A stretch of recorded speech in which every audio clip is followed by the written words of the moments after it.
All right, good evening, everyone. This is Rick Rickert. I'll be your host for this session. This will be a different session tonight. What I wanted to talk about was post-pandemic readiness. Post-pandemic readiness is really the best way I can say it. Everyone on this call joined the Warrior community to be in business for themselves, take a platform, an educational platform and information that David and Spencer have done a great job putting together and opening up the opportunity and the possibility of you being in business for yourself, which is absolutely exciting to me. But we came on interesting, I don't know exactly when you started. I started in this business in 2004.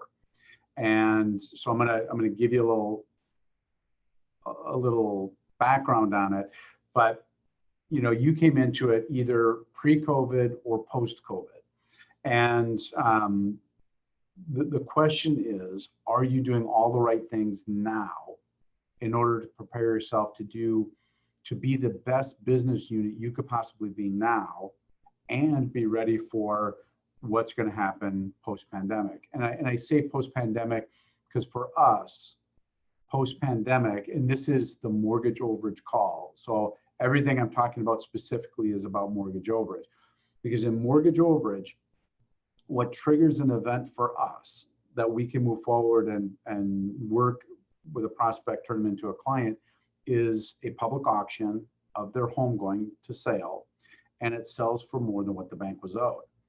And when those conditions happen, we have an event that we can work with. When those conditions don't happen, we have nothing. Literally nothing. So what I want to frame out for you tonight is really more of a mindset, where you need to be, what you need to be thinking, what you need to be doing more specifically, and getting ready for us in the post-pandemic mode. And now to be specific about the post-pandemic mode is foreclosures, anything backed by the government, Fannie, Freddie, FHA, any of those government-backed loans there's a moratorium on them. So given that there's a moratorium on it, that's a federal moratorium. So the Fed has basically said, banks, don't worry about it. We're covering, we'll pay the insurance, we'll cover it, whatever. They're not paying the note down. They're just saying, one, you can't take it to auction, and I don't know what the detail is, but they're like, we'll make it right for you at the end. So given that, that put our world in mortgage overage in a little bit of jeopardy. So it took out about 65 to 75% of the volume we were used to in February of this year. March, April, May, June, July rolls around, and 70, 80% of our business is gone. That is dramatic. It's huge. And so I'm going to take you a step back. I've been doing this since 2004. Prior to 2004, I was buying homes at public auction, buying a little bit for some investors, but the market was starting to accelerate. And so the ability to buy at auction was getting a little bit tougher, but excess proceeds were abundant at that point. So I knew about them. I understood them. I had a friend who was an attorney. So we jumped in and did some business together. But then in 2007, because it really started in 2007 when the market fell apart. And 2008 was, really the wrecking ball was in full motion in 2008. I had revamped my business while I was doing excess proceeds because it was starting to get pretty light. Like in 2007, there just wasn't as many deals. Halfway through 2007, it's like, I had already started in 2006, starting to rebuild and rewrite a software platform so I could go back into buying homes at public auction and serving investors who wanted to buy, because I was going to do both. The timing of it was very unique because I was right there when I needed to be when the market crashed. And when the real estate market crashed, one of my business shot through the roof and the other one tanked. So excess proceeds tanked while buying homes at public auction shot through the roof. So I went from doing an average of say 15 excess proceeds deals in a month at that time, where that was scaling back, and all of a sudden I'm like at 10 and I'm at 5. All of a sudden I shot up and I was doing 5 buys at auction, 10 buys at auction, 15 buys at auction, and they just switched, and it was just really smooth, and it worked out great for me, because I've always been in the space of real estate, and specifically foreclosures, buying homes at public auction, and the byproduct of that is surplus funds or excess proceeds, okay, the overage. And so, but it's a smaller percentage, right? There's, in a particular day, 100 homes might come up for auction, but only 20 of those have proceeds, right? Some get postponed, some go wherever, and just a few have proceeds because you got to bid them up and bid them over. So I just want to set the tone for it, and kind of where you have to be and what you have to do. So at that time, everything was in sync. I mean, I planned on doing both, but because of just where the market went, one went down, one went skyrocketing. So you just lean towards what's making money, right? You don't miss the opportunity. And so we just kind of forgot about excess proceeds because we were just getting inundated. I was still a pretty small company at that time. There's only a couple of us. And eventually I end up, by 2013, 2014, I had 22 people on payroll, because we're killing it. We were just doing great business. And then 2014, a lot of those investors couldn't get that great deal anymore, which they were really spoiled with from 2008 to really 2011. Over the next couple of years after that, people were like, they started dropping out. A few people were trying to get in late, and we'd buy a few properties for them, but our volume was going down. Well, what was coming up when the market was getting good? Mortgage overage, right? The surplus. And so we modified and went right back into that. Again, same data set for us. So we were very fortunate being in that position. And so now let me fast forward it to today, or really recently, whatever it would be, about 6 months ago, 7 months ago, when COVID hit. When COVID hit and we got the first report that there's a moratorium on foreclosures for, I think they did it for 45 days. If I remember right, the first round, maybe it was 60 days. And I remember pulling my core team in, which was just a couple of us, my son being my partner and our attorney. And I said, we'll be okay if it goes even 90 days. But I said, at the rate we do business, if this goes to the end of the year, we have a serious problem. We're going to have a cash flow problem. We're going to have a pipeline problem where, this is just, if we stay the course and show up every day like we do today, the bottom's going to drop out for us, in the near future. And we talked about it, we discussed it. And then the question was, well, what do we do? And I said, right now, right here, we pull the team together, we tell them what's going on, and we tell them we're doubling down. We're throwing everything we know out the window. We're throwing everything we do out the window, and we are absolutely, unequivocally doubling down. And so we pulled everyone together. We had that conversation with everybody, and everybody was like, absolutely, we get it. And we started doing, we modified literally changed everything.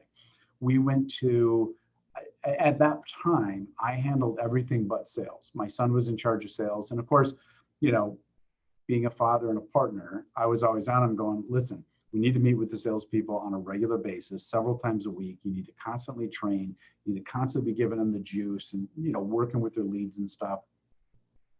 And I was handling everything else, all the processing of contracts, all, making sure we're opening new markets, all of that. That was my thing. But I'm always looking over going, we're not meeting with the salespeople, and our sales are showing it. So as soon as COVID hit, I didn't try to persuade anymore. I didn't try to influence anybody, anything. I set up the every morning meeting. So today it's our 9:05 meeting. Every morning at 9:05, we hold a meeting. And the importance of that meeting, it's a non-mandatory meeting, but it's so rare when somebody doesn't show. Like if somebody has a personal commitment or they're whatever, they may not show, but everybody shows to the meeting. We give any of our housekeeping items. Hey, we're changing a contract. We're doing this, opening a new market, whatever. We hit that kind of stuff quick. And then we talk about what successes are you having yesterday? Who did you talk to? What happened? Did they tell you to F off? Did they tell you I'm ready to sign? What happened? How can we help? And then the whole team, what we call our dream team, the experienced ones, chime in, exchange information. Hey, I had a situation like that. I tried this. What was their buying style? Consider this, shoot a letter out, support, do a statement of fact, just all kinds of different ideas. And the whole team from that point on was going up. We have not, since, call it, I don't know, mid-March, right? March 15th, if you will. When we started those calls, we have not missed a single day of having a 905 call. It has become part of our culture. It is us doubling down. The one problem we had in April and May was when the scare of COVID was heavy, right? And I'm not judging it, like if you believe in it, not believe in it, mask, no mask, whatever. I'm not here to do any of that. But our people went home and worked, except for two of us. It was or maybe three, but for the most part, my sons, they were having a baby, and so he wasn't spending much time in the office. Which again, not judging. It's like, hey, we don't know what this thing is yet, but it was really me and one of our primary admins. Everybody else went home. Our attorney worked out of the office as well. So kind of three of us, and which normally there was, probably 8 to 10 people in the office at any given time. And, you work off the buzz and the vibe and, just the close proximity. That was gone. Really, our three top performers struggled during that time because working out of the home with the interruptions, kids not going to school, kids coming in, can you help me? Where's the remote? I mean, I'm hungry, all of it, right? And so it affected.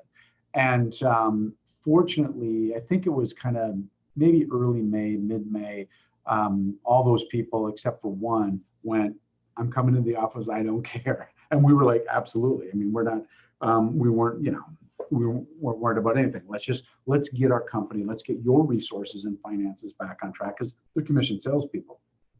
So, and again, I'm sharing this story with you because this is real life, right?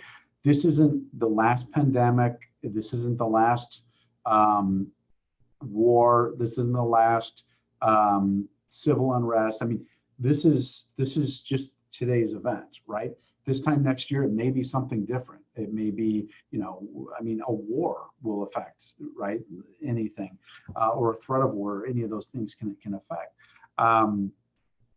Changing the guard. And again, I really want you to understand, I'm not here to promote anything, but if we have a changing of the guard there or remaining of the guard come November 4th, through this election, people will have fears. They'll have a story in their head about what that means.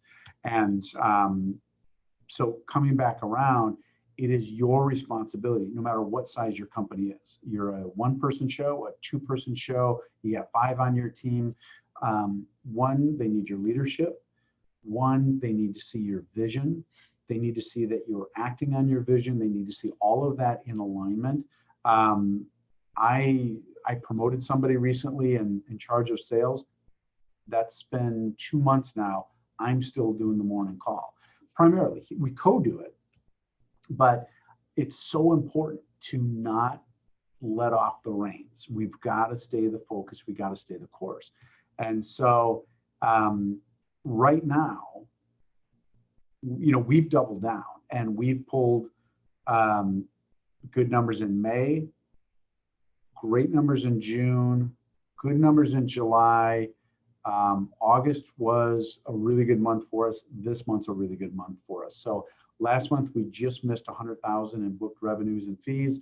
This month we're over. We'll know because we count up to midnight. We'll probably be in the $130,000, with about 30 contracts for this month, the month of September of 2020. And again, you may be listening to this sometime in the future, but it is absolutely relevant because it's about what do you do when times get tough, and it's about doubling down. It's about tripling down because through the election through the end of the year, we're going to triple down.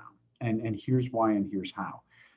On December 31st, the federal moratorium on foreclosures, again, bringing the relevance back to what we're doing here in mortgage overage, the foreclosure moratorium ends on 12/31/20, right? So December 31st of this year.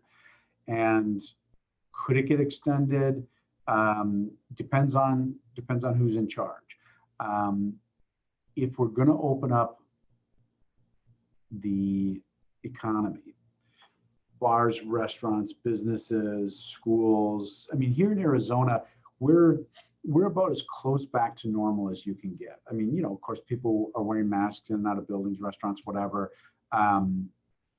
Restaurants are not fully staffed. Again, there's still the social distancing thing, right? But I'm just trying to think. There's very few things, and our kids are back in school, right? I've got one in third grade. My adult son's got one in third grade, one in second. And so, like all of them are back in school. So there's a shift right now. And our governor, as well as your governor, like I know Florida, I know Texas, and Arizona's trying to push to that too, going, forget it. And he's already said, we're not going backwards. We're not going to shut anything back down. We're going to figure out how to ride this thing out, because I think he realizes, and again, I'm not trying to be judgmental about it, but I think he realizes, and many people realize, the severe hit our economy took during this pandemic. Now, it mostly affected, it affected a lot of people in a lot of ways, but many of the people who lost their job, the waitresses, bartenders, because restaurants were, and, in the theaters and all that, those types of serving positions, completely got obliterated. Just absolutely got obliterated. So I think that the thing to keep in mind is while we're working through this, we've got a plan for what happens January 1, January 2, and going on, because the banks don't have a responsibility to go, oh, let's not flood the market with foreclosures all in January. They can literally do it all the first week of January. They have a right to collect their money. They can just push this out there and jam it out. I think to a degree it'll get spread out a little bit. I think there'll probably be a 4-month to a 6-month, kind of a feathering effect where it'll be heavy volume. Because keep in mind, 70% of this year's activity from, say, mid-March through the end of the year is moved out to 2021, right? And does it all happen early? Does somebody step up and say, hey, we got to spread this out to maximize the return on this? And it's all part of it's the ugly part of reopening the economy, but you have to open the economy for the pluses and the minuses. One of the minuses is, hey, the bank's got to get paid on those loans, and all of that correction has to be done. All the correction to rents, right? People not paying rent because I had COVID and all that.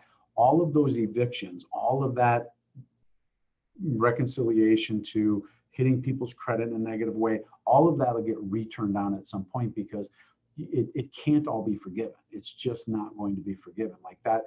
It was a great thought to go, let's just do a moratorium. But the reality is the correction of that has to come into play. So for us, that's where the opportunity is. Okay. I want you to start thinking about, because right now we have a 90-day window to prepare. We've had incredible success with the volume shrinking. We grew our business at a time when there's just nothing new. So we truly doubled down, and I feel incredibly grateful for that. I'm grateful for our team and the fact that they committed to it, because my commitment as a business owner was, listen, I'm going to look at everything we could possibly do. We started going into there's certain dollar amounts, like in Arizona, like we are in Arizona, and so that's our baby. We're the market share player. But I went through right in March, April, and I went, hey, what are the deals we normally don't do? Where's our cutoff? 7,000 unless we ignore. We went all the way down to $2,000. If there's $2,000 there, we could make $100 and serve somebody at the same time. We were going for the $100 because we didn't know what was going to happen. And you might, and I will hold no judgment on you if you're going, that's the dumbest thing I've ever heard. I'd never do that. My responsibility as a business owner is to make sure that my people have leads to work. They can turn those into contracts and I can pay commissions. And it's really as simple as that. I want to pay them something because I can't pay them something from nothing.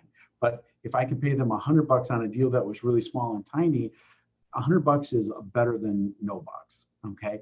That is who we are. And that's how we have to show up as business owners, as leaders, because believe it or not, our employees, just think about the last job that you had.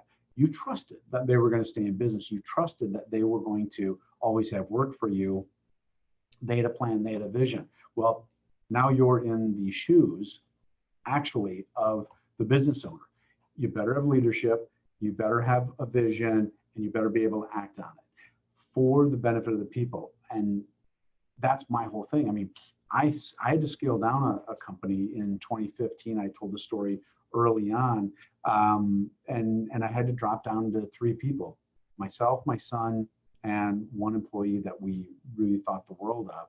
And I had to let everybody else go because I had a situation of fraud. I had a partner commit fraud in my business, and it collapsed my tent. And nothing was more upsetting than that, but I wasn't giving up. But I couldn't take all those people with me. I had 22 people on staff, and I had to shorten that up to then regrow and come back. And so, and today we are probably, with our entire team, we're probably a team of 26 right now, I think. So you have ups, you have downs in business, but you never give up, right? It's who you are. It's how you show up in the world when, dirt gets kicked in your face or you're down and, and you're taking kicks. Are you going to get up and fight another day? And you do, you have to. That's why this year and this time is so important. That's why I thought when Barry had asked me a couple of days ago, I was really giving some thought about, well, what are we going to speak about tonight? And I think the timing is really important because we're coming through an uncertain time. The only thing certain that we have control over is what we're going to do next. And I'm talking about right after this call, first thing tomorrow morning, by noon tomorrow, by 5 p.m. tomorrow, by 10 p.m. tomorrow, who are we and how are we going to show up and how are we going to take advantage of the opportunity that's available to us, because we have tremendous opportunity. We have tremendous opportunity now between now and the end of the year. But the post-pandemic event that I wanted to talk about was the fact that foreclosure moratorium is over December 31st. Are you prepared? Are you ready with your CRM? Are you ready with your salespeople? Are you ready with your training? Are you ready with your cash flow? Are you ready with your vision? A to Z. Are you ready? Have you scaled? Are you in the Scale Mastery program? Okay, and you may consider that, because if you miss opportunity, the opportunity and the possibility of taking your business to a new level, I'm telling you, it's right here, right now. Again, this month, September, this is September 30th of 2020. And again, some of you may be listening to this in the future, right? Not live like we are tonight, but a recording of this. There's a 90-day window right now between now and the moratorium being lifted. We're tripling down right now. I mean, we're tripling down right now, and really we're going to have to do a 4x to a 10x coming into January 1, because we already know we're not going to have enough salespeople for the January 1 event, because we're adding right now bankruptcy deposits to our workflow and what we're doing, which is exciting, because my commitment to the team was, I am not going to let you run out of leads. And that was a tall order, given that 70% of our business just got whacked off. And, but why would I give up, right? I'm still young, maybe not according to some of you, but what else am I going to do, right? Could I go get a job somewhere? Sure. I don't want to work for anybody. I work for myself, right? And I have a responsibility. I have children and I have grandchildren, and like, that is the reason we do what we do. I mean, yes, do I love the money and do I love driving a nice car and doing my thing? Absolutely. And because I love going to Vegas and vacationing in California. But more than all of those truly meaningless things, right? It's about raising strong children to be a better version of themselves at all times. And that's who we are, and that's what we're here for. So I'm just going to throw out a couple of things. One, you've got to think about what you're going to do, because tomorrow is October 1. Tomorrow starts, the clock to the end of the year, right? If given there's roughly 90 days between now and the end of the year, come Friday, there's 89. Saturday, there's 88. What are you doing? What have you done? You better be assessing every single day. Have I truly doubled down?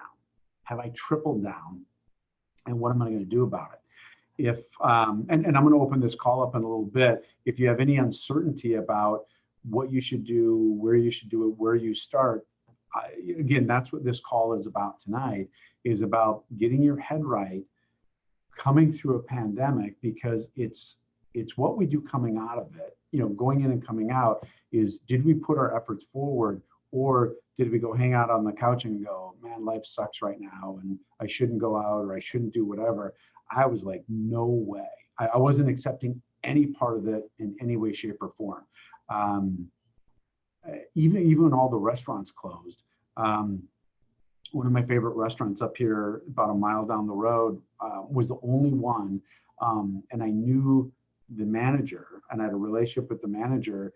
He was struggling with his rent and wasn't sure what to do as COVID came in. And I said, let me see if I can help you. I've got an attorney in the office. We'll kind of throw around some ideas, and because we didn't know what we didn't know. He didn't know what he didn't know. And he's like, man, they shut my restaurant down, and I got no money. Like, I'm not going to make rent, and I got to figure out how to keep the business open. So what a dilemma. And I ate in his restaurant every day for probably through July.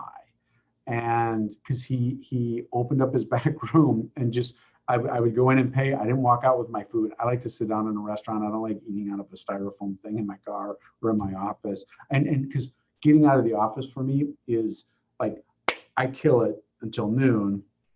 Then I get out of the office for 40 minutes, clear my head, go have lunch, let my thoughts, come down, then get back to the office and re-kill it for the rest of the day. Okay. But that was one of my rituals, is I like to get out, no matter what restaurant I go to. I want to sit in a restaurant. I want to feel the buzz of other people and just let it go. Right. It's like having a nightcap at the end of the night. Right. I do it midday, but not with alcohol. But he motioned me to the back every time. He says, yeah, Rick, just go hop in back and have a seat. They got a party room. They had like the main restaurant and then a party room. I just always walk back in the party room. They brought my food in, and I'd eat, and he'd go, yeah, if you don't mind, just go through the back door, so that other people aren't seeing you go in and out, because the state shut everybody down, like no eating in restaurants. And I'm like, I can't play. And he was of the same mindset, right? He was like, I don't know what I'm doing exactly, but he didn't want to play either. So were we breaking some rules? Sure. But you have to be a rule breaker. You have to be willing to go the extra mile and do some different things to get out there and be part of something bigger. And because that's what it takes to be successful in business. And I don't care if you're doing mortgage overage, tax overage, state fund recovery, bankruptcy deposits, any of that. There's an incredible platform here for you right now today to decide on what you're going to do, 10x the thing right through the end of the year, and go into 2021 with an incredible pipeline of business, feeling incredibly successful, and just killing it. So again, I appreciate everybody kind of listening and hanging out with me tonight. I'm going to open up the call. So if you would, just raise your hand. Any questions, comments, concerns, where you're at, what you want to do. This is the time, this is the call, because we only get one bite at this apple. And if you don't take advantage of it, because come whatever it looks like, and I don't know what January through say June 30th looks like yet, but I'm going to be ready. I'm going to be ready for, if they dump all the mortgage overage deals into January, I'll be ready. We are going to take our chunk of that market. We're going to capitalize on it. We're going to monetize it. We're going to serve a lot of people and turn it into, financial success for ourselves, because we're ready. So that was my whole mission tonight. So I want to hear from you. What can I do to help advise you and focus you on being prepared for it. I want to do that tonight. So I am going to start with, it looks like Destin. I'm going to open up and you've got the floor. All right. Hello, Mr. Rick and team. Thank you so much for sharing that mindset. I filled up a whole page of notes. Awesome. Thank you for that. Thank you, sir. I'm new to the program as of last week. I had heard about overages prior to that. I want to say about a year or two ago. So I'm working one that is in Texas, and I'm not really sure on the next steps. So I've been kind of working it for a while. So I don't know if we could be able to ask you for pointers on this call, or if we would need to set up a call to do so. Well, let me ask you a couple questions to clarify. Is it a state fund recovery or a mortgage overage recovery? A potential mortgage overage recovery. Okay. And are you doing it through an attorney or are you doing it direct yourself? Myself, it hadn't gotten to the point to where I would need an attorney just yet. I was still trying to, I've been talking to the person, but I haven't found out if his house or how much his house sold for and so forth. Okay, so here's the problem. You need to, and I get that you just started, you need to read the laws of Texas regarding mortgage overage because they're prohibitive for you to recover as a third party direct. That's why I asked you if you had an attorney involved. If you're not familiar with how it's done through kind of the warrior community in California, it needs to be basically done that way and leveraging the relationship with the attorney, but not yourself as an individual signing somebody up on an assignment of interest. So before you get too far down the path, you got to back up and make sure you're doing it the right way.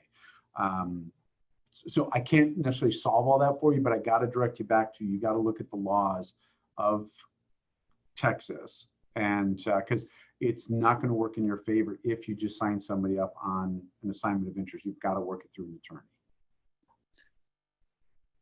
All right, thank you, sir. Yep, no problem. And I don't want to kill your deal by any means, but I do want you to do it right. It's really important to step out and do it right the first time. No, you're fine. I definitely understood that part. I think I just had a little bit of trouble actually like finding out the information, like if it was sold and for how much, to where I could even get the attorney involved. Okay, no problem. How long ago did it go to auction? This year. Can you be more specific? What was it, recently or? Sorry, let me get my paper. No problem. It was recently. I know that he hadn't paid it for a couple of years, starting back in 2018, and I believe it went to auction. I want to say February. Okay. Of this year. Got it. So it's a little bit older. I was going to direct you to auction.com. If it was recent in the last couple of weeks, I would have sent you to auction.com and you'd have probably got the information you're looking for. So here's the thing. I am normally, actually, Barry, could you assist me in this? I'm going to give Barry, I believe you know my email. It's rrickert64@gmail.com.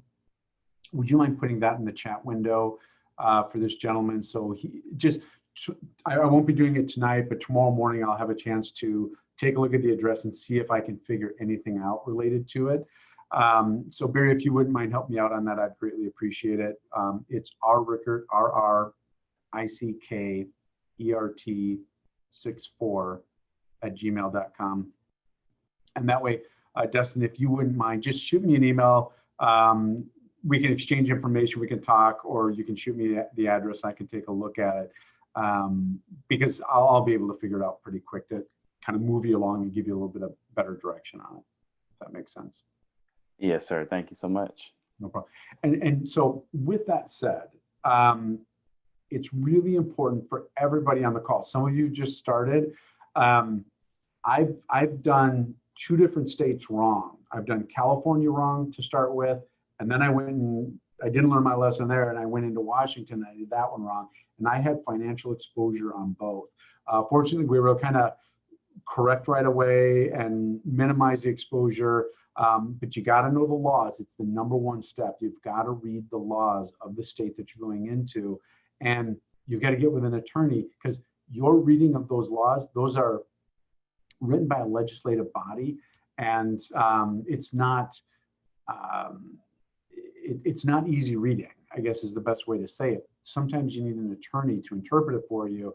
And I'm a fairly smart guy, and I read those things all the time, and I'll read it, I'll hand it to my attorney and go, here's how I see it. What do you think? He goes, I see it the opposite way. And you're like, oh, how did I miss all that? And it's like all that languaging is, you think it's like, well, why don't you just write in layman's terms, right? But it's just not the way it is. So I just can't stress it enough. A starting point for everybody is you got to get those laws down, read, and understood. And that's the time where you meet with an attorney, write them a check for their opinion, and move forward. Because here's the other thing. You want their opinion in writing, right? If you're going to pay an attorney to give an opinion, ask for the opinion in writing. Because here's where your protection comes in. Let's say you go into Texas and you do it wrong. You go into Washington State and do it wrong. And they're going to come at you they're going to start with a fine automatically, right? 10,000, 20,000, 25,000, whatever it is, for your error. And you get out of it by going, well, wait a minute. I have something in writing by my attorney saying I can do it this way. It to a degree absolves you, because they're going to go, okay, so he's working under the opinion of an attorney who wrote it. Now they're going to go to the attorney, probably slap their hand, not fine him, not do anything, but they're going to go, you better straighten out your client right now. It is one of the most important protections you can build in starting any business venture, right? Because we're all here for the business adventure, but you've got to set it up and do it right. And I think the advice I just gave you is really important. If you wrote out nothing else down tonight, write down, I got to start with the laws. I got to pay an attorney to give me an opinion in writing. Really important. Okay, so, and thank you for that, Destin, great stuff. And Kelsey, I'm going to go to you. Kelsey, you're up. Hi, so I have a few questions. My first question is about what you were talking about. So right now I'm starting with state funds. When would be a good time to start transitioning into mortgage overages so that I can work mortgage overages by the time that the influx comes in? I would say, if not tonight, tomorrow morning. So I hope that's clear. Kelsey, what state are you in? I'm in Nevada. Okay, Nevada. We love Nevada. Nevada is a mirror. The laws are a mirror image of Arizona. Okay, and Arizona is Title 33A12. I know because we work it all the time, but we work Nevada too. Here's some things we like about Nevada, even over Arizona. It pays out quicker because you get the money recovered from the trustee. In Arizona, it's always deposited and we have to go to court, and that can take anywhere from 60 days to 6 months. But in Nevada, we typically have the money out in 60 days or less, which is, it's awesome for your cash flow. So I'm gonna give you some very specific directions. Have you ever heard of Nevada Legal News? Yeah, you told me about that already. Okay, perfect. The only concern I have about Nevada is you were saying that the cap is $2,500 that we can charge, right? That is correct. Yeah, that's the only thing that I don't like. I was thinking of starting in California because they don't have that cap. So two things. Just consider working both, because here's the thing. We grew up doing the 2,500 in Arizona. Like, I've been doing it since 2004. I didn't start adding states until probably 2016, where we started venturing out and doing a little bit in different areas. Actually, we probably didn't start adding other states until 2017, 2018. We were okay with the 2,500. We just did them all. We are the market share player in Arizona. I'm just going to throw out a challenge to you. Consider being the market share player in Nevada. Because if it's in your home, right, it's in your backyard. If you're living in Clark County, right, Vegas, you could have a big shift there and make a big splash. Working out of California, I mean, a lot of people are like, I can make those big percentages. It is extremely competitive, especially because the volume is so much less. While it's more than 2,500, but many of the big companies out there are doing it for like $5,000. Like instead of trying to get 30%, they're down to 20. They can't do that. They're down to 10. They'll just do it for 5,000 flat fee. So California isn't necessarily, and I'm not trying to talk you out of anything. Yeah. I'm just trying to, if you can do both, okay, just consider doing both, because we look at Arizona as our bread and butter. I mean, we do deals in California, we do deals in Texas, we do deals in Florida, Georgia. I mean, we're in 13 states actively right now with active contracts, and we do make more money in California, but our bread and butter, I mean, we always do somewhere between, because it's less right now, but somewhere between 12 and 15 deals in Arizona every month. And I don't know, do the math on it, call it 12, that's about $30,000 a month in revenue every single month. That goes a long way. And then anything we do in any other state is kind of gravy, right? Like that covers our monthly overhead and getting people going to where they want to do, and loans and advances that we do. And then anything from California, Washington, Nevada, wherever is just, kind of gravy on top of it. So totally get what you're saying about it, but don't miss the opportunity of being the market share player in your own state, because you'll have better success being in Nevada, right? You're calling from a 702 number, you're like, all of those things fall into play, and you'll have better success. Not trying to talk you into anything or out of anything, just opening up a possibility for you. Okay. I'm still gonna start with state funds just so that like I can get a hang of it before I go into the mortgage overages. Right. But today I tried to get a hold of I was gonna start in Arizona, but I'm trying to get qualified in California too, so that when I go out there to visit my family, I can meet with people out there. But both places I've had a hard time getting a hold of people. I called for Arizona, and they gave me an email to send all my questions to. So I sent that email, and I haven't heard back from them, but I'm gonna wait until tomorrow and see if I hear back from them. And then California, I called, and the lady just gave me a number to call for the, I guess it's the line to get registered as an investigator. And I was like, okay, well, will they be able to answer my questions? And she said, some of them, yeah. And then I was like, okay, well, what about this? And I asked her another question. She was like, that's something you need to ask them. And I was going to ask her my next question, and she hung up on me. So I just called the number she gave me, and they didn't answer. So I left a voicemail, and I'm waiting until tomorrow, but I got the email for California from somebody in the Facebook group. You think it's a good idea if I just wait till tomorrow, and if they don't answer me, send an email to that email? Sure, absolutely. I mean, you got to do whatever you can do to get the answer. Doesn't surprise me that they hang up the phone, right? They have no vested interest in answering your questions or helping further you along in your business venture. It's just, there's just nothing there for them. And so let me tell you a little bit about what I know for Arizona state funds. I don't work any state funds in any state. I do a very small amount in Arizona, and the only ones I do in Arizona are the ones, so mortgage overage in Arizona sits with the county treasurer for 2 years, and after 2 years it goes to the state fund, because we track them all 100%. I know every time one goes in. So about every year, about 60 cases fall out from the treasurer and go into the state fund, protected by the Department of Revenue. There's thousands of other cases in there, but I don't know when it got in there. I don't know the amount, and I don't know anything else about it. But those 60 every year that drop in there, I know. And we write a contract about once a week, maybe 6 a month out of those that we know that are in there. So we're only following about 300 cases, give or take, that are in there. And so about once a week, we get a contract from those, because we don't give up on them. But here's one of the caveats to it. As a third parties can work it in Arizona, but not within the first 2 years of it being deposited there. Okay. And they don't tell you when it was deposited, and they don't tell you the amount it was deposited. To me, I can't work any of those thousands of cases because I don't have any information on it, and it would be an absolute waste of my time.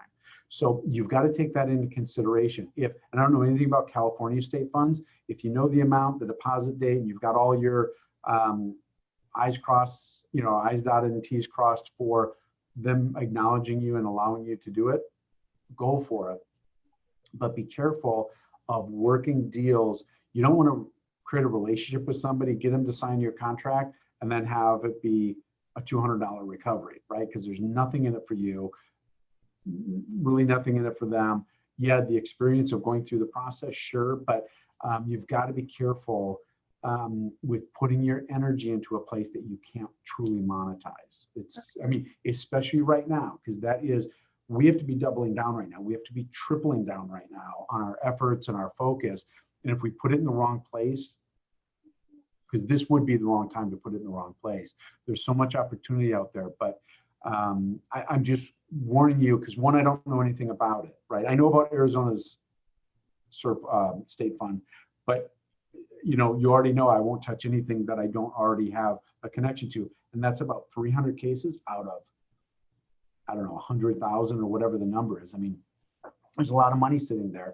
I can't do anything with it because I can't take the time, effort, or energy to do it, because I would hurt my salespeople and I would hurt my company in doing it. So make your best call and get on them first thing tomorrow and really push to get the answers to the questions you have.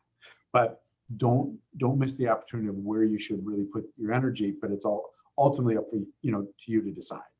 Okay, how do you find the laws for the state? Because I tried looking on the website of like the frequently asked questions, how it shows you in the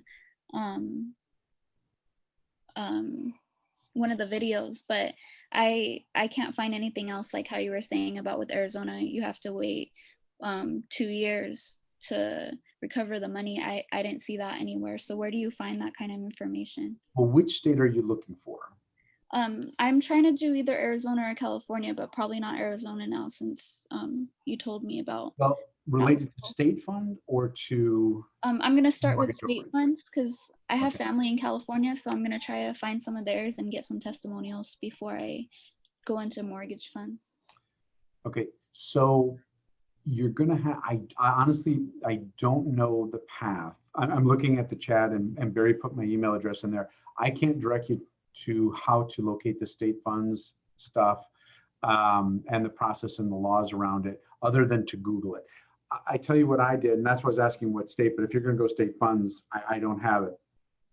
I think it was 3 years ago, I hired a paralegal on the side, right? I just put an ad on Craigslist and said, hey, I'm looking for a paralegal to have a side project. I want you to research every state foreclosure laws and read and interpret what it says about the recovery of excess funds, surplus, overage, what all that terminology. You go find it, bring it in, because that's what paralegals do. They're researchers. So I paid that money, had them put me a whole thing together. So I have all the laws for every single state, and which is a project that still serves us. One of the problems I had is she didn't know specifically. She couldn't distinguish between tax overage and mortgage overage, because sometimes the laws, the languaging isn't real clear. So I kind of have a little bit of a combination of both, where some of it applies. And in some cases, like, yeah, you can do it here, but not here, whatever. But at least I have a base of information. So, but all she did was Google it. She just Googled it and kind of pulled that in. And I see Barry's got foreclosurelaw.org on there, which may help, but not for state funds. State funds is a different animal. So from that aspect, I would really direct you back to David and just see what additional information he has. I don't know if there's a call, like a national call for state funds, or exactly how that rolls out right now. But start with David. He'll be able to give you some guidance on it better than I could. I wish I could, but I just don't have all the information. Rick, Go ahead, Barry. in the Facebook group under files, there's a registration letter in there for California, as well as our handbook. I can download that and get all the information she'll need right there. Perfect. All right, thank you. So say it again, if you would, Barry. In the Facebook Group under files, do a Okay. search under files. Okay, and does it say California State Fund Recovery or something like that? I'm sorry, what? Is it intuitive? Like if she hits files, Is it the Yeah. only file there or there? No, are no, several? that would be under California, the California handbook, Okay, registration letter. awesome. Yeah, I'm looking you through for that, right now. Mary. Thank you. Thank you, Kelsey. All right. Kelsey, did you have any other questions? I just want to make sure before we, I just want to double check that it's this one registering as an investigator 65cal.pdf. Is that the one that you're talking about, Barry? Yes, ma'am. Okay, thank you. outstanding. Love when that works out. Thanks, Kelsey. And thank you, Barry. Thank you, guys. Carlos, I'm coming over to you.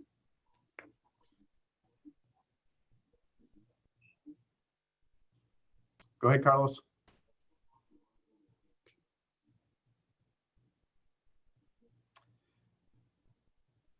I'm not sure what's up. You're not on mute, Carlos. I don't have you on mute. It doesn't Oh, look like my you're- bad. Okay, go ahead. No problem. Yeah.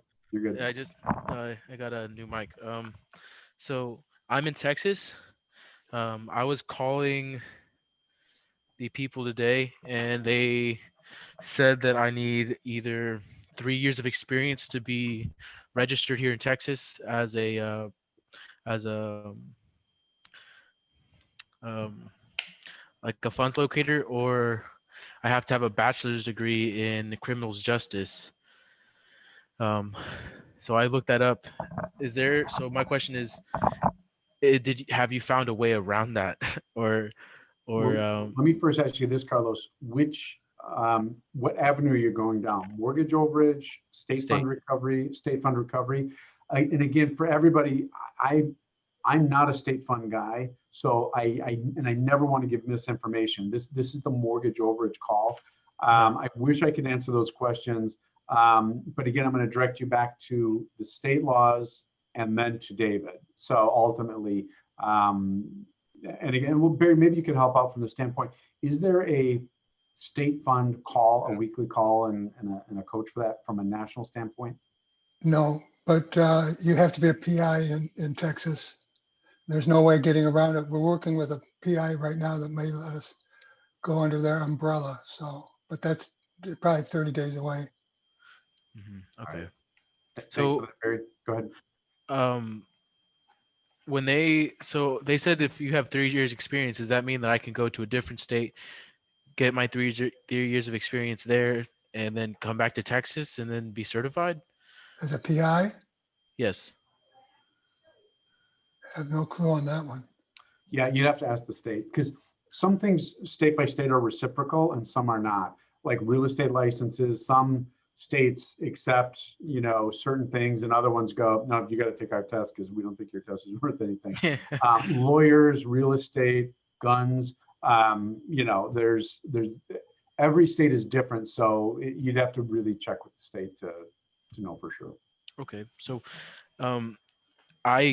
I can't do it in Texas, and I'm like super motivated to get stuff done right now. So I know you said you're not really a state fund guy, but I'm looking to start like immediately. So do you suggest a specific state to look into? I was looking into California, but you did just talk about it right now, and I kind of took some notes on it. So do you have any thoughts? I don't do them in California, and Barry, feel free to chime in. I would think California, because I hear more talk about California than anywhere else, that it's a little easier to get started. There's not as many requirements.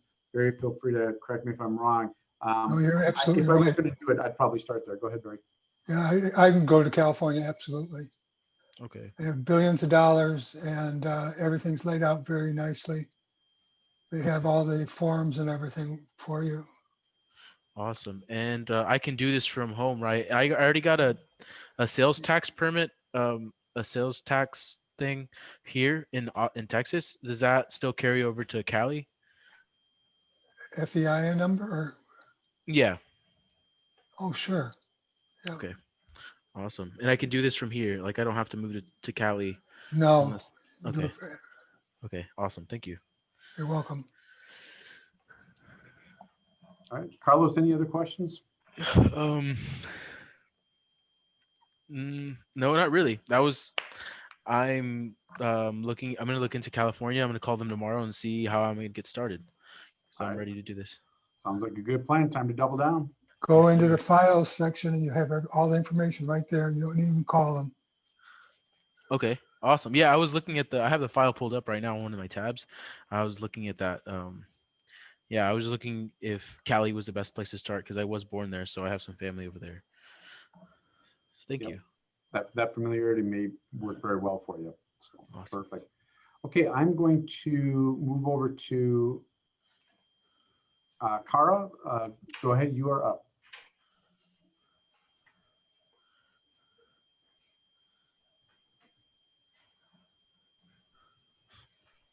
Hello? Go ahead, you're up.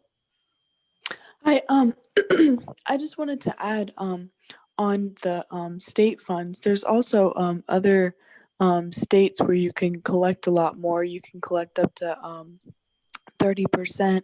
And there's some states like Oklahoma where you like say California, you have to send them an email and you have to wait for them to get an email back to you saying that you're approved for registration and all of that. There's some states that you can just go ahead and call people. You don't even have to be registered within the state, like Oklahoma.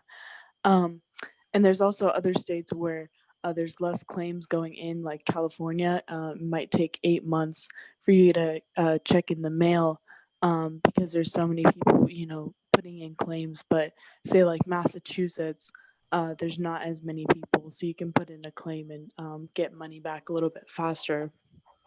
But my question was for finding a attorney for mortgage funds. Would you say that you might get I don't know how to word this, but you might get kind of like cheated out of your money or played or in any terms, not get the best out of the benefits if you don't know everything of what you're maybe say talking about because it's your first time trying to find an attorney? You mean get taken by the attorney or? No, I just mean like when it goes to negotiating like a percentage of what they're going to take or how they're going to get paid or anything. If you had known, like what you're talking about a little bit better, Yeah. then maybe they wouldn't does that do like like much of a difference? Like do they tell you how mostly it's going to be and how they're going to get paid, or is it more like you tell them? Well, ultimately you need to tell them. You need to go create a relationship and go, listen, this is what I'm doing. Do you want to be part of it? Here's what I know. Here's what I've done. Here's my experience. And so X is going to be collected and I'm going to give you this percentage of X. Okay. I've been doing this since 2004. So I have a lot of experience and I can talk intelligently on this subject. And, we negotiated one of the first attorneys we went to negotiate with. We offered them, I think initially we offered them an 85-15 split. We said, hey, we're going to go into this. We're going to keep 85. We're going to give you 15. They said, we talked through the whole thing. They said, okay, we're going to take this information. We're going to think about it and come back to you. They came back to us and said, we like what we hear, but here's going to be the split. We're keeping the 85 and you get 15. And we said, thank you very much. No, thanks. Just give me 1 sec. I got to put a couple people on mute. So, in that case, and we knew our business. So we just kind of chuckled and went, thanks anyway. I mean, there's no room for negotiation, right? They looked at it and went, we're the big dogs. We're the reason things happen. And of course, in our world, we're the big dogs. We're the reason things happen. We work the data. We work the client. We put everything together. They just got to do the legal process. That's the way we look at it. Of course, they saw it differently, and we didn't have a match. Today, we have an 80-20 split relationship with our California attorney, and that works. Do they want more? Absolutely, they do. Are they going to get more? No. Now, if you're just starting this, you're at a huge disadvantage. You may have to give up a lot more and then and get some deals under your belt. And then when it becomes time to where you're like, no, I know this, I've got this, your attorney may not budge. You may just have to go get an attorney and negotiate a better rate at that point. Okay. All right. Thank you. Great questions. Thanks for bringing those up. I'm going to lower everybody's hand and then just re-ask. Anybody who has a question, go ahead and if you would, raise your hand now and I'll go to you. All right, Destin, I just wanted to make sure that it wasn't a duplicate. Go ahead, you are up. All right. Thank you, sir. I appreciate it. So I'm in Oklahoma City to be exact. So that's the state that I'm staying in and working I was doing the tax surplus and I also want to do the mortgage surplus funds. In the mortgages, would you recommend? So I guess it's a two-part question. One is I work nights. So I was thinking like the most productive hours to work the business if you're on a part-time schedule for right now till I get some deals closed. So that's one question. And then the second would be is in doing the Oklahoma deals, I guess where to find more information. Is that inside the course or is there a list I could look up? And that's So, about it. I'm sorry, back up to that question you just asked. I just want to be clear. Ask that one again. Where to find the information in regard to mortgage foreclosures in Oklahoma. Perfect, I'm clear. So where you're going to start is auction.com. And it's been a while, but if you look at some of the past recordings of my call on data and how to get started, and I don't know how they're labeled because I don't look at them, I don't post them, but maybe Barry can help. There's one on auction.com. You want to watch that video or just go to auction.com site, register, hit the calendar, put in your state, put in this week's date, today's date, whatever, and start mapping out the upcoming foreclosures. That's the best place for you to start. Find out where the auctions are held at. I only drove through Oklahoma City my way from Wisconsin to Arizona 33 years ago, and actually 33 years ago this month. And so I just have a vague familiarity with it only from passing through. But if you're in the core city, my guess is the auctions are held at the courthouse step or some public location there. You want to find out what that location is, and you want to position yourself for going down to the auction and seeing what's going on, because auction.com won't cry all the sales, but it's a great starting point. If you can get into the zone, and it was my recommendation, not on today's call, but a previous call for Kelsey for Vegas, because Vegas is I mean, I have a passion for it. I used to have an office there and I love going there. And so I'm very familiar with it. I really familiarized myself with the foreclosure process and where they cry the auctions. And if I lived in Vegas, I would be camped out at the auctions, and because they're at 10 o'clock every morning or whatever the time frame is. By 11, I'd be out of there and I'd be on the road to drive out and knock on the doors. I would master that city, or that county. And I'm just throwing out, Destin, that is something, what I was saying to Kelsey is something you should consider is when you find the location of the auctions, you just got to figure out and listen, right, to whoever's crying the sales, who the trustees are, find those trustees' websites, because then you're going to start pulling down the real information. Auction.com is not a trustee. They are a crier of sales on behalf of trustees. So, and again, they won't do 100%, but in a smaller area like that, if you're right in town, to me, it's the best recommendation I can give. If you want to dive right into it, that's you, because again, you're going to do so much better in your own hometown, right? Your area code's in alignment, you're in alignment, like, hey, I could meet you down at the coffee shop on the corner. Yep, I know where it is. See you there in 15 minutes. It's just, things start really happening that way rather than trying to do everything over the phone. So again, just my opinion and my advice. You can take it or not take it, but I think you have real possibilities being right there. No, I like that for sure. I mean, it's down the street from my house, and it's it was every Thursday for sure. It's once a month. Okay. But I think it's every Thursday at 10. But I think where a gap is I was trying to find the numbers to call as opposed to what you said, which is just to go get it, go knock on the door if you need to. And so, okay. So when you mean once you know that the auction happened and there's an overage, you're saying, where do you get their phone numbers? Yes. Okay, Like their information. perfect. So here's the thing. Through Spencer and David, they have a connection through IDI Core. IDI Core is we'll call it a skip tracing software, okay, or platform. That is a really good one if you want the phone numbers. I think it's excellent. TLO is one I use. I use IDI Core too. I actually just got it recently. And White Pages Premium is also another one. Like White Pages Premium, you can have tomorrow. Okay, I forget what the cost is. We have a subscription to it. I don't know, maybe $50 a month or something, whatever, but very reasonable. And it's good, not great, but it's good. It'll absolutely get you started. So in the meantime, if you want something right away, White Pages Premium is probably a good solution for you.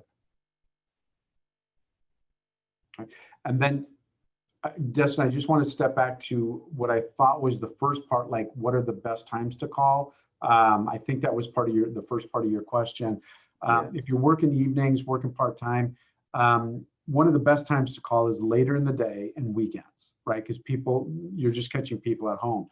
It's tough when people are at work. It's not a complete negative or a turnoff if you call somebody and they're like, hey, listen, man, I'm at work. I can't really take this call. Be very respectful. Go, hey, listen, I'm just going to shoot you a text on what I wanted to tell you. Sorry to bother you. Give me a call later. I'll call you later. And just boom, boom, right? But you can leave voicemails. You can send letters. You can send texts during the day. I mean, if people aren't picking up, which a lot of times they don't, anytime is a good time to call. But you're going to get your best results getting a hold of somebody, late afternoon, early evening, and really anytime on the weekends. Hey, Justin, Yes, sir. most of your answers are going to be in chapter 4, module 4, and module 5. Okay, module 4 and 5. You have to read those because that's where all the information is on what you're looking for. All right, awesome. Thank you, sir. All right. You're welcome. Y'all are a breath of fresh air. I'm like ecstatic right now. Well, that's good, Destin. One, welcome to the community and welcome to my call. Great having you on. Appreciate everything. And I'm not closing this call right now, but this call is every Wednesday night at this time. So, love to have you on and help you grow your business. Here's what I'm going to do right now. There's no hands raised. Let me go through the chat. Let me go through the Q&A. Barry, do we have a survey in the chat? Not tonight. We're redoing it. Okay, not a problem. That makes it easy. So let me just take a quick glance here. Barry, thanks for putting my email address in there. If you send me an email tonight, and this is to anybody, I won't touch it tonight. We just ended our month, crazy busy, and we love it, but I got to decompress. I'll actually be on emails tomorrow. And then one thing about emails, if by chance I don't respond to your email, don't be offended. Feel free to send me another one going, hey, I didn't get an answer, or could you look at it? I won't be offended because I just know me. I don't always get to all of my emails, but not because I didn't want to. It's just, sometimes you get busy, get distracted, and it just doesn't happen. Okay, so that was Destin, no problem. I'll look for that email tomorrow. With the number of mortgages going on, this is from Kim. The number of mortgages going on or going into forbearance, do you anticipate any opportunities in profiting from the balloon payments that may come due at the end of those forbearance period? Sorry, no microphone. So here's the thing, Kim. Normally on a forbearance, it's an ugly world when it comes to forbearance agreements and loan modifications. The banks don't really treat people right or fair. They don't really, what they're doing is whatever they were behind now, they're going to try to restructure on the back end. And it doesn't create a balloon payment. It just creates a ongoing, okay, well, come January 1 or February 1, make your first payment. But a lot of times they're going to have to put some money up, like $5 grand, 10 grand, 2 grand, whatever. There's going to be an agreement in there, whether it's forbearance or loan modifications. Typically, from my experience, and I bought 3,000 homes at public auction, and I've done to date, coming out of that, I've done about now 14, maybe 1,500 successful mortgage overage recoveries. So I've got some experience in that. typically on forbearance agreements, there's not a balloon payment to take advantage of. What's going to happen is if they miss any opportunity, just the slightest, you're late 3 days, I mean, that home's just going to go to auction. And then it's just going to turn into a mortgage overage at that point, if it works out. But with the forbearance stuff hanging on the back end, that is going to negatively affect us because there just won't be much available. So without getting into kind of the high math on it, I hope they don't do a lot of forbearance agreements. I just, if people aren't ready to move forward, because they got to prove income, they got to prove a whole bunch of things. I think we're just going to see a form of a flood of foreclosures January 1 to say June 30th. And we just need to be ready to take advantage of the overage, but not necessarily anything to do with the a balloon payment related to the forbearance agreement, because it really won't exist. There won't be anything to do with it. So let me read this, and let me just double check here. Sometimes trustees are sticky about giving the closing bids or the winning bid. That is true. Sometimes we struggle with it too. We just got to be really creative in how we go after that information. But yeah, we struggle sometimes too in getting the winning bids. If you're on the West Coast, one of the best platforms to be looking at is Property Radar, propertyradar.com. They do a good job, but it's only Washington, Oregon, California, Nevada, and California. So what is that, 5 states? That's 5 states. So in California, Marty, if I'm pronouncing that right, California, absolutely, you want to be connected to propertyradar.com. It's going to give you your best information. It's a great tool. We've used it for years and years, and it'll work well for you. So here's what I'm going to do, because David has got a different call later tonight, and so he asked me to be off by a certain time this evening. So if everybody would just finish with the chat, be done with the chat. Please don't put any more on. Cara, I'm going to come up to you and unmute you. It looks like you have a question. Go ahead, Cara. You should be able to take yourself off mute. Can you hear me? Yes. Okay. I wanted to say, I've been running into some people, and it's happening a lot more.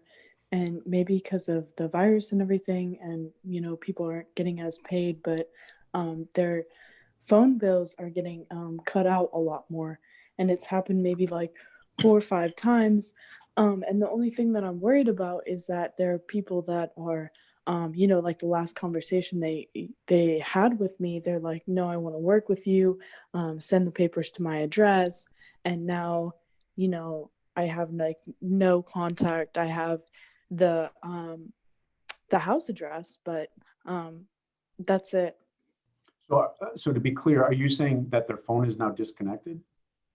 Yeah, it just got disconnected. It just sounds like they didn't pay it or something. I don't know. That's interesting. We're a pretty big operation here, and I gotta say, I don't know that we've run into it. So I get that you're running into it. Probably the most important thing, I don't know if they're close to stop by. It's not always safe.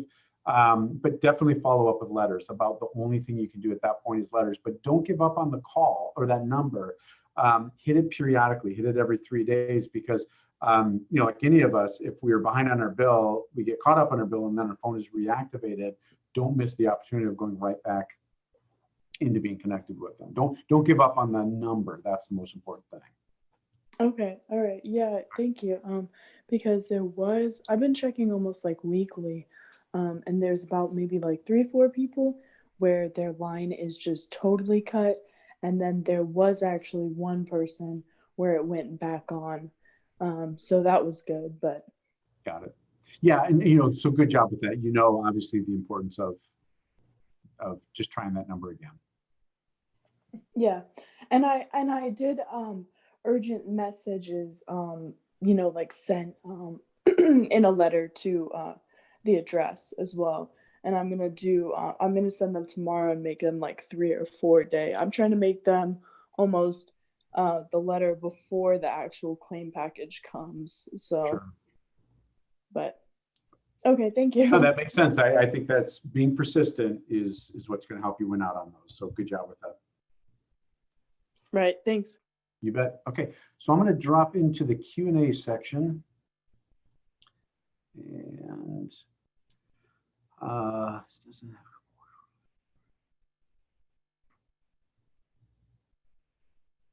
So Destin, I'm on your first call. I think we've kind of answered it. It's hard to go into the detail, but email me and I'll do what I can to help you out. If I remember right, that was the Texas ones.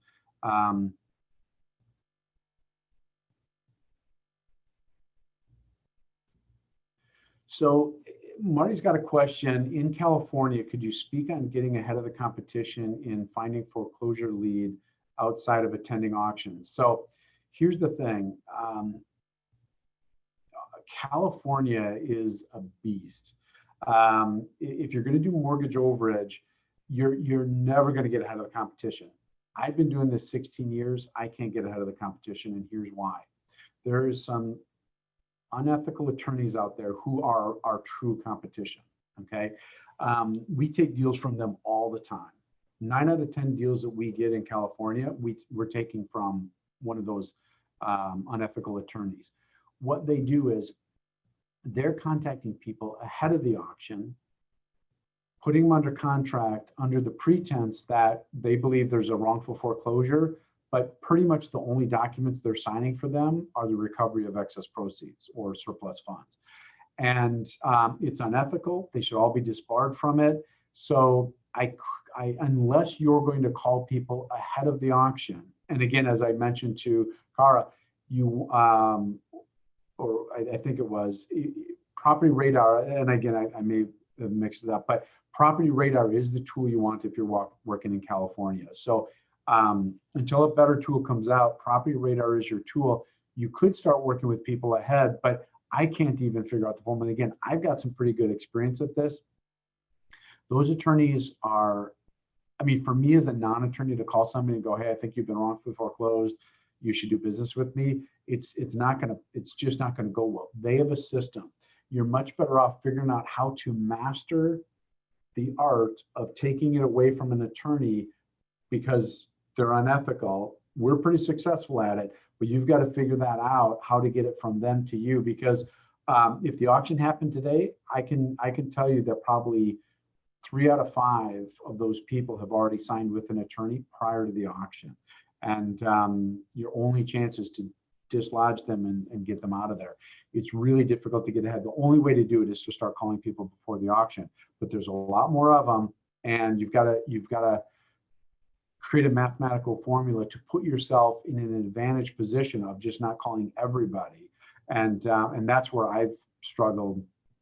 I decided not to take it on. I decided to be great at getting people to cancel out of their contract and go with us instead of them.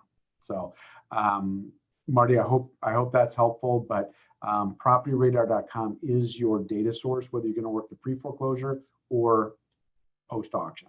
Okay. Do you have to be a resident to work in Arizona? You do not. You could work this in any other state. So no, you do not have to be a resident to work here. And your next question to that, to work foreclosure leads, yes, that would be it. You don't have to be a resident. I've got a list for Nevada state funds for the past week. I live in New Jersey and would love to dive into mortgage overage here though. Where should I double down? So this is Erica. Erica, if you're going to double down, I would say New Jersey. If you're going to start mortgage over in New Jersey, you got to get to auction.com and start looking on the calendar for what's coming up in New Jersey and get your arms around that. Email me if you get stuck and I'll do what I can to kind of, get you in there. Now, Nevada, I like. Nevada's not a bad state to start with if you're going to do mortgage overage. As we talked with Kelsey earlier, Nevada Legal News, and I don't know if it's nevadalegalnews.com, but if you Google Nevada Legal News, that'll come up, and that is your source. They hold the auctions. They have all the data for the auctions. We have a subscription to it, in addition to Property Radar, because you can use Property Radar as well. But Nevada Legal News is going to be better. It's more direct because they hold the auctions literally. Their building is there on 4th and roughly Charleston, and they hold the auctions in their parking lot every day. So you would have direct access to the information. I think that's a good starting point. So either way you go, I don't know that much about New Jersey. I'm not in New Jersey, but Nevada, you could definitely drop into the mortgage overage on either one. And the last question here, oh yes, you've already answered it. So thank you. Thank you. Let's do this because this call is going to get cut off here in a minute. I want to thank everybody for being on the call tonight. I hope that you really get that we are in a different time. It's a great time to be your own person, to be your own entrepreneur, to be your own business owner. I have been for the last 23 years. And I couldn't look back. I couldn't imagine looking back. I like to consider myself unemployable because I don't want to have a job. Could I go have a job and make some great things happen for a company or multitude of companies? Absolutely, I could, because I have the confidence and the experience in a variety of different areas. But there's incredible freedom of life, decisions, our ability to, kind of make our mark and build our own legacy. At this point in my life, that's what I want to do and have the money and do my vacations and all of that. And of course, take care of my children and grandchildren. It's a great time right now to be doing what we want to do, and you're in the right place, right? Whether it is this call, a call that David is hosting, or any of the other coaches are hosting. Also consider Scale Mastery. If you really want to take your business to another level, if you've got things going and you're not sure how to double down, triple down, Scale Mastery is what that is for, okay? I think it's important to invest in yourself, invest in your business, even if it's uncomfortable. Like sometimes we just got to do what we got to do, because I'm telling you tomorrow, even if you don't do any of the other Scale Mastery and the other calls, if you don't double down starting tomorrow morning, you're going to miss the opportunity. I don't know how else to say it. If that's uncomfortable, you're welcome, because only in the realm of uncertainty do we grow. If things are certain, we're not growing. It's just a fact. So please step out of your comfort zone, get uncomfortable, get into it, make a mark for yourself, serve these people who need the recovery, right? And monetize it for yourself and grow an awesome business. So I hope to see you all on the call next week. Until then, have a great evening. And again, I appreciate everybody's feedback and contribution into the call. Have a great night, and we will see you next week. Take care. Thank you, Rick. Good night. Thank you, Barry.